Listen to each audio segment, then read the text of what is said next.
শেখ হাসিনা দেশ ছেড়ে ভারতে পালিয়ে যাওয়ার পর তার দেশে ফেরা নিয়ে চলতে থাকে নানা জল্পনা কল্পনা। সম্প্রতি একটি নতুন তথ্য সামাজিক যোগাযোগ মাধ্যমে ছড়িয়ে পড়েছে, যেখানে দাবি করা হচ্ছে শেখ হাসিনা জানুয়ারি মাসে দেশে ফিরবেন।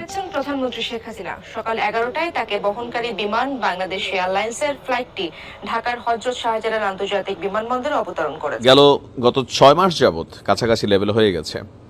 টুস করে ঢুকে যাব, শেখ হাসিনা বাংলাদেশে এসে যাবেন, এই যে আলোচনাগুলো চলছে, আস্তে আস্তে মানুষ এগুলোর প্রতি আস্থা হারাচ্ছে, বিশেষ করে দলীয় নেতাকর্মীরা।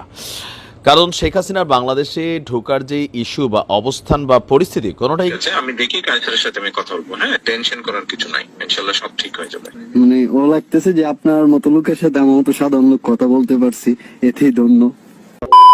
আসসালামু আলাইকুম রহমতুল্লাহ। সবাই কেমন আছেন? আশা করি সবাই অনেক অনেক ভালো এবং সুস্থ আছেন। সবাইকে স্বাগতম জানাচ্ছি আমাদের আরেকটি নতুন ভিডিওতে। প্রতিদিনের মতো আমি আপনাদের সিরিয়াত ফারুকি। দর্শক, আজকের ভিডিও টাইটেল এবং থাম্বনেল দেখে ইতিমধ্যে বুঝতে পেরেছেন কি বিষয়টা নিয়ে কথা বলবো। ভিডিওর শুরুতে আপনারা বেশ কিছু অংশ বিশেষ দেখেছেন, যেখানে বুঝতে পেরেছেন বর্তমানে দেশের যে চলমান পরিস্থিতি, দেশের যে বর্তমান অবস্থান, সেটা নিয়ে আমরা কিছু অংশ দেখে বুঝতে পেরেছেন আজকের ভিডিওটি কতটুকু গুরুত্বপূর্ণ হতে চলেছে। তাই সবাইকে আমি অনুরোধ করব দেশের বর্তমান পরিস্থিতি জানতে বা দেশের যে বর্তমান অবস্থা কি সেটা সম্পর্কে জানতে অবশ্যই আজকের ভিডিওটি আপনাদের জন্য অনেক অনেক গুরুত্বপূর্ণ। তাই সবাইকে অনুরোধ করব ভিডিওটি সবাই আশা করে ধৈর্য সহকারে শেষ পর্যন্ত দেখবো। দর্শক, আর বেশি কথা বলছি না, আমরা একটা ভিডিও প্রস্তুতির মাধ্যমে একটু বিস্তারিত দেখে আসবো। তার আগে আপনাকে ছোট্ট একটি অনুরোধ জানিয়ে রাখতেছে, যারা আমাদের ফারুকি অনলাইন ইউটিউব চ্যানেলটিতে এখনো নতুন আছেন, প্লিজ দয়া করে আমাদের চ্যানেল সাবস্ক্রাইব করে সাথে থাকবেন। যারা ইতিমধ্যে সাবস্ক্রাইব করছেন তাদেরকে অসংখ্য ধন্যবাদ। যারা সাবস্ক্রাইব করেনি তাদের উদ্দেশ্যে একটি কথা বলবো, আমাদের চ্যানেলের সাথে থাকুন, দেখতে থাকুন, দেখতে ভালো লাগবে, ভালোবাসা একদিন হয়ে যাবে ইনশাআল্লাহ। আর বেশি কথা বলছি না, আমরা একটু ভিডিও প্রস্তুতির মাধ্যমে একটু বিস্তারিত দেখেছি। কেউ বলছেন যে বিষয়টা অনেকটা এমন হয়ে গেছে, যেমন 5ই আগস্টের আগে বিএনপি আপনার সবসময় বলতো যে ঈদের পরে মাঠে নামবো। তখন আওয়ামী লীগ জিজ্ঞেস করতো যে ফখরুল সাহেব কোন ঈদের পরে, মানে ওবায়দুল কাদের এরকম জিজ্ঞেস করতো, বা এটা ট্রোলিংও করতো। একটা সময় বিএনপির নেতাকর্মীরাও দলীয় হাইকমান্ডের এরকম বক্তব্যে খুব বেশি গা ভাসাতো না। আপনার মাঠে নামলে রিজভী সাহেব যখন মাঝে মাঝে ডাক দিতেন, সাংবাদিক 20 জন, রিজভী সাহেব আর সাথে 4-5 জন, এরকম ছিল অবস্থান। তো কেন এই কথাগুলো বলছি, গত 6 মাস যাবৎ কাছাকাছি লেভেল হয়ে গেছে। টুস করে ঢুকে যাব, শেখ হাসিনা বাংলাদেশে এসে যাবেন, এই যে আলোচনাগুলো চলছে, আস্তে আস্তে মানুষ এগুলোর প্রতি আস্থা হারাচ্ছে, বিশেষ করে দলীয় নেতাকর্মীরা। কারণ শেখ হাসিনার বাংলাদেশে ঢোকার যে ইস্যু বা অবস্থান বা পরিস্থিতি কোনোটাই কিন্তু তার পক্ষে না, এটা হচ্ছে প্র্যাকটিক্যাল বাস্তবতা। তারপরেও যারা নেতাকর্মী আছেন বাংলাদেশে, তাদেরকে অনুপ্রাণিত করা, মনে প্রাণে উজ্জীবিত করা বা চাঙ্গা করা, এই জিনিসগুলোর জন্য মাঝামাঝি কিছু কথা বলতে হয়। যেমনটা আমরা আজকে শুনছি যে বাংলাদেশ আওয়ামী লীগের সাংগঠনিক সম্পাদক শফিউল আলম চৌধুরী নাদেল বলছেন এই ফেব্রুয়ারি মাসের মধ্যেই শেখ হাসিনা বাংলাদেশে ঢুকে যাবে। তার বক্তব্য হচ্ছে মার্চের আগেই, মানে ফেব্রুয়ারির মধ্যে শেখ হাসিনা তিনি বাংলাদেশে ফিরবেন। গতকালকে নিজের ভেরিফাইড ফেসবুক আইডি থেকে একটা ভিডিও বার্তা দিয়েছে শফিউল আলম চৌধুরী নাদেল। তবে শেখ হাসিনা কোন প্রক্রিয়ায় ভারত থেকে বাংলাদেশে প্রবেশ করবে, সর্বশেষ আপডেট হচ্ছে ওনার পাসপোর্ট বাতিল করা হয়েছে, বরঞ্চ ওনাকে গ্রেপ্তারের জন্য ভারত সরকারের কাছে প্রত্যর্পণ চুক্তির আওতায় তাকে ফিরিয়ে দেওয়ার জন্য সরকার অনুরোধ জানিয়েছে। যদিও ভারত পাত্তা দেয়নি, তাকে নতুন করে সেখানে ভিসা দিয়েছে। আর গতকালকে প্রায় 8 মিনিট 50 সেকেন্ডের একটা ভিডিও বার্তা তিনি দিয়েছেন, সেখানে তিনি বেশ কিছু কথা বলেছেন। এদেশ আমাদের অহংকার। আচ্ছা, তো বলছে একটি জঙ্গিবাদী রাষ্ট্র বা জাতি হিসাবে আমরা বিশ্বে পরিচিত হতে চাই না। গত বছর আমরা জানুয়ারিতে বই উৎসব করেছিলাম, কিন্তু ডক্টর ইউনূস সরকার শিশুদের এই উৎসব থেকে বঞ্চিত করেছে। শুধু শিশুদের নয়, এদেশের সকল মানুষের আশা আকাঙ্ক্ষার বিপরীতে তারা অবস্থান করছে। এখন বইয়ের উৎসবটার পিছনে কিছু রিজনাল ফ্যাক্ট আছে। যেমন আমরা পরবর্তী সময় জানতে পারলাম যে এই বই ভারত থেকে ওনাকে চাপায় আনে।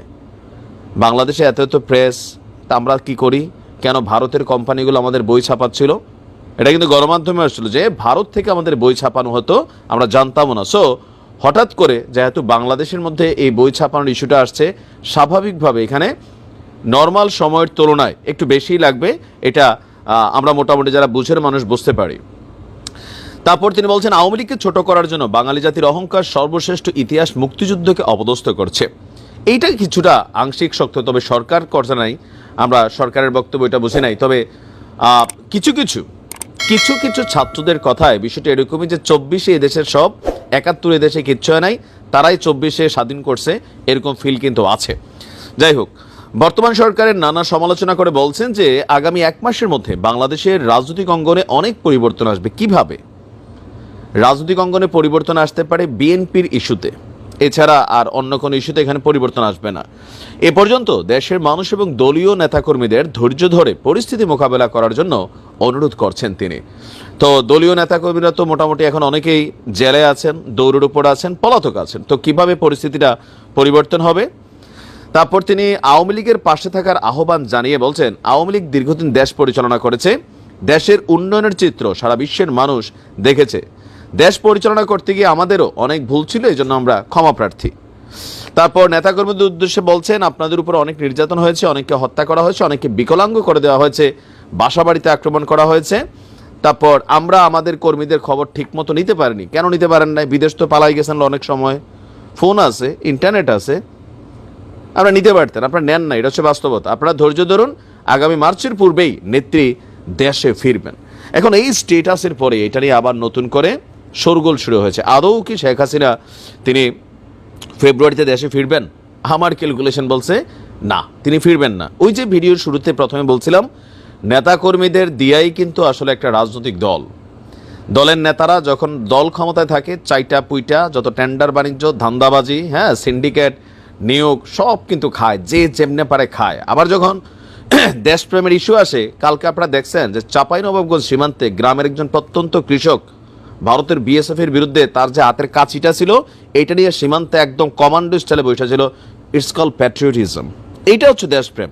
আর আমাদের টকশো টেলিভিশনে চাপাবাজি করা আর ওই রাজনৈতিক বক্তব্য দেখেন, আমার এগুলোতে মাঝে মাঝে অ্যালার্জি ফিল হয় যে এই ইয়ামার্কা দেশপ্রেম এগুলো বাদ দিয়া প্রকৃতপক্ষে দেশের প্রেম যদি থাকতো 53 বছরে বাংলাদেশ আসলে সিঙ্গাপুর থেকে অনেক দূরে যাইতো। সমস্যা হচ্ছে ওই যে খাওয়া খাওয়ির খেলা, এটা বন্ধ হয় না। ভবিষ্যতে খাওয়ার জন্য নেতাকর্মীদের উজ্জীবিত রাখতে হবে। আর এই যে লম্বা একটা সময় কয়েকজন আওয়ামী লীগের নেতা, স্থানীয় এমপি, উপজেলা চেয়ারম্যান বা বড় বড় পোস্টে যারা ছিলেন, তাদেরকে আপনারা ফেসবুকে অ্যাক্টিভ পাচ্ছেন। একজন লোকাল, একজন প্রবাসী, সে দল থেকে কোনো বেনিফিটেড না, বাট সে আওয়ামী লীগটারে পছন্দ করে। একজন লোকাল, একজন প্রবাসী, সে দল থেকে কখনো বেনিফিটেড ছিল না, বিএনপির একজন কর্মী, দলের দুর্দিনে সে কিন্তু স্ট্যাটাস দিছে, পোস্ট দিছে। কিন্তু যখন দল ক্ষমতায় আসছে, মানে আসার পথে অনেকে কিন্তু এখান থেকে বাদ পড়ে যাচ্ছেন। আর এতই যদি নেতাকর্মীদের জন্য প্রীতি থাকতো, দেশপ্রেম থাকতো, দেশ ছেড়ে পালাইলেন কেন আপনারা? ফেস করতেন, জরুরি ছিল। এদেশের রাজনীতিক ইতিহাসটা অনেকটা দেশ পালানোর অবস্থানে তৈরি হয়েছে। যাই হোক, আমরা আশা করি এদেশের রাজনৈতিক দলগুলোর সত্যি সত্যি ওই যে টেলিভিশন টকশো আর ক্ষমতায় ফিরে আসার জন্য দেশপ্রেম, জনগণের প্রেম এগুলো বাদ দিয়া রিয়েলিটিতে দেশপ্রেমের বিষয়টা উঠে আসবে। 100% শিওর শেখ হাসিনা আগামী মার্চ তো দূরের কথা, 2026-এর মার্চ পর্যন্ত বাংলাদেশে ঢুকবেন না, ঢুকার কোনো সিচুয়েশন নাই। আর শফিউল আলম চৌধুরী, নাদের ভাইরা, তারাও দেশে আসবে না, বিদেশ থেকে এরকম বার্তায় দিবেন। ভালো থাকুন, আসসালামু আলাইকুম। ঠিক আছে, আমি দেখি কায়সারের সাথে আমি কথা বলবো। হ্যাঁ, টেনশন করার কিছু নাই, ইনশাল্লাহ সব ঠিক হয়ে যাবে। মানে ও লাগতেছে যে আপনার মতো লোকের সাথে আমার মতো সাধারণ লোক কথা বলতে পারছি, এতেই ধন্য। আসলাম, আপনি কি পাঠানের ভাই? জি জি, আমি রাইকুল পাঠানের ছোট ভাই। আচ্ছা, ছোট ভাই। আচ্ছা আচ্ছা, কি করেন আপনি? আমি যে ওর সাথে রাজনীতি করতাম, আমি 1 নং মেদিনীপুর ইউনিয়ন স্বেচ্ছাসেবক দল যুগ্ম আহ্বায়ক। আচ্ছা আচ্ছা, তো পাঠানের সাথে কি এর মধ্যে দেখা হয়েছে, কথা হয়েছে? কথা হয়েছে, 15 দিন পরে পরে কথা হয়। আচ্ছা, কেমন আছে পাঠান? এখন বর্তমানে সে জেলে আছে, কিন্তু অসুস্থ। কি হয়েছে? যে সে মানসিক ভাবে দুর্বল, আর মানে ও তো রিমান্ডে গেছিল, রিমান্ড থেকে আসার পর থেকে তার শরীর দুর্বল। তারপরে আমরা এনে ওষুধ দিতে গেছিলাম, ওষুধ দেওয়ার জন্য দেয়নি, আর ওরে হাইকোর্ট পর্যন্ত নিষিদ্ধ করা হয়েছে। তারপরে যে আমাদের সুলেমান হাসান রুবেল ভাই মামলাটা দেখতেছে, মানে অনেক চেষ্টা করতেছে, করার পরে যে কাইসার কামাল ব্যারিস্টার উনিও করতেছে। কিন্তু আপনি যদি একটু ভাইজান বললে দিতেন যে কাইসার কামাল রে, তাহলে মনে হয় হয়ে যেত। আচ্ছা ঠিক আছে, আমি বলে দিব।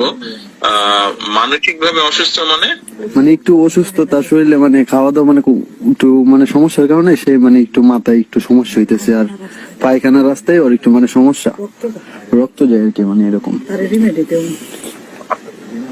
আচ্ছা ঠিক আছে, আমরা দেখবো কি করা যায়। তবে এই সময় পরিবারের সবাইকে শক্ত থাকতে হবে, ঠিক আছে? জি জি, আমরা এভাবে ঠিক আছে, কিন্তু মানে ওর মামলাটার পর থেকে যে আমাদের ঘরে মানে আওয়ামী লীগ মানে ছাত্রলীগের পক্ষ থেকে মানে আমাদের ঘরে ভাঙচুর করা হয়েছে, মানে অনেক কিছু ভাইজান আমাদের মানে ফ্যামিলি এলোমেলো হয়ে গেছে আর কি।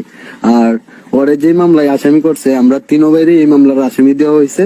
তারপরে আমরা মানে আমাদেরকে ধরতে পারে নাই, ওরে দইরা লাইছে আর কি। আর আমরা তিনো ভাই পলাতক আছি, এখনো পলাতক।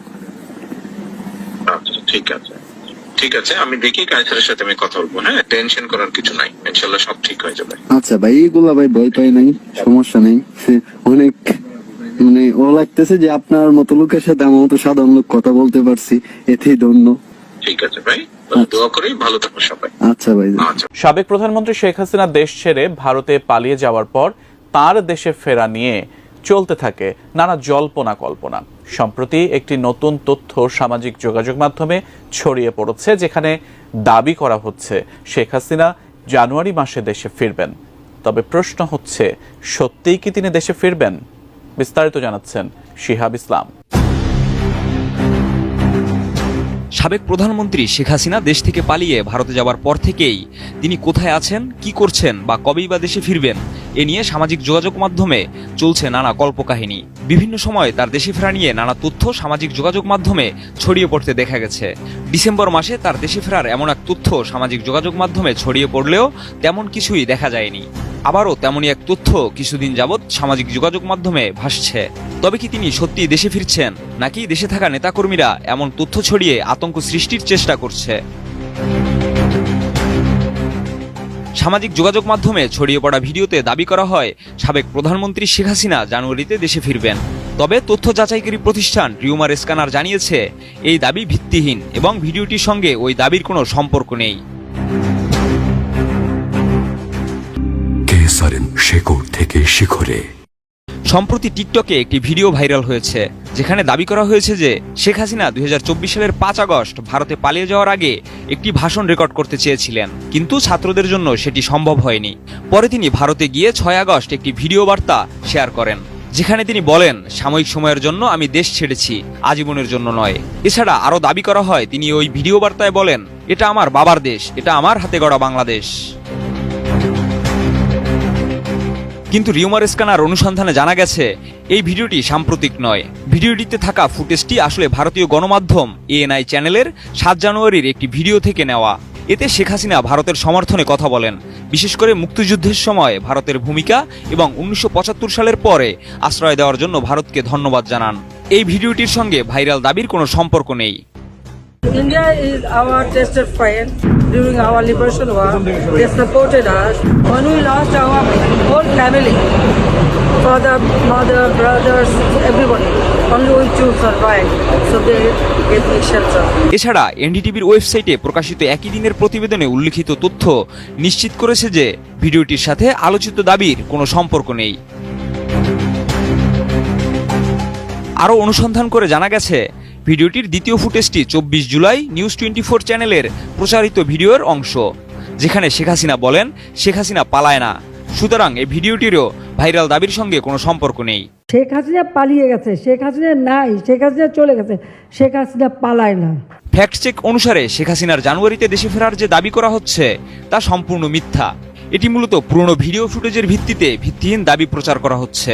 সতর্কতা স্বরূপ এমন মিথ্যা খবরের বিরুদ্ধে সবাইকে সচেতন থাকতে হবে এবং সোশ্যাল মিডিয়ায় যে কোনো খবর শেয়ার করার আগে অবশ্যই যাচাই করে নিতে হবে। প্রিয় দর্শক, এই বিষয়টি আপনার মতামত জানাবেন কমেন্ট সেকশনে। আর আমাদের চ্যানেলটিতে এখন নতুন থাকলে অবশ্যই চ্যানেলটি সাবস্ক্রাইব করে সাথে থাকবেন। আর কে কোথা থেকে আজকের ভিডিওটি দেখেছেন অবশ্যই দ্রুত কমেন্টে জানিয়ে ফেলুন। ধন্যবাদ সবাইকে। আল্লাহ।